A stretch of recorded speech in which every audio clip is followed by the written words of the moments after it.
Friends, today is Friday, July 1st, 2022, and we're going to look at a really critical issue in the callings that God gives us today, and that's self-awareness.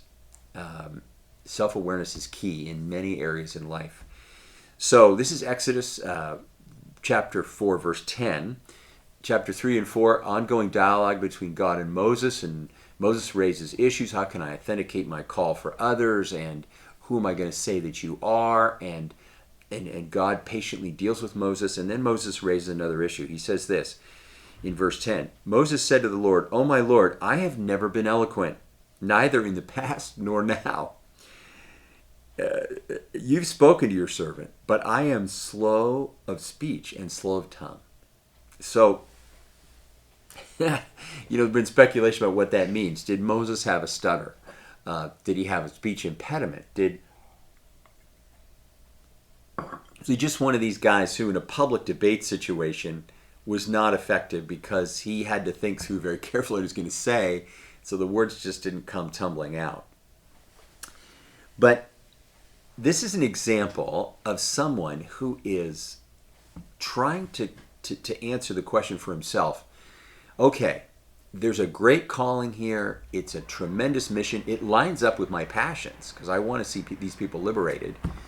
But how does it line up with my abilities? And that's a legitimate question. I mean, commitment requires honesty and self-awareness. We must ask ourselves, how do our talents, as well as our passions and our experiences, those three things, do we have a passion for the task? Do we have an ability for the task? Do we have experiences that tie into the task? Well, Moses had experiences because he had grown up in Egypt. He understood the Egyptian regime. He could speak Egyptian and Hebrew, and he understood the situation of the Hebrew slaves. He was familiar with the court. He had personal relationships with people in it. He was a son of the Pharaoh, adopted son of the Pharaoh. So he had experiences that related to this call, definitely. He had the passion. He wanted to see the slaves liberated. But how about in addition to the passion and the experience, how about the ability?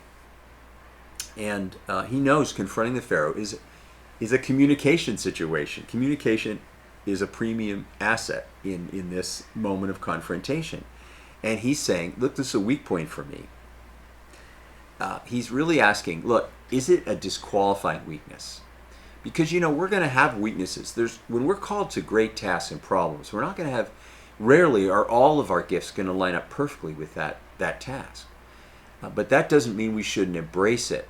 Because as God is going to point out, there are other kinds of resources that come into play.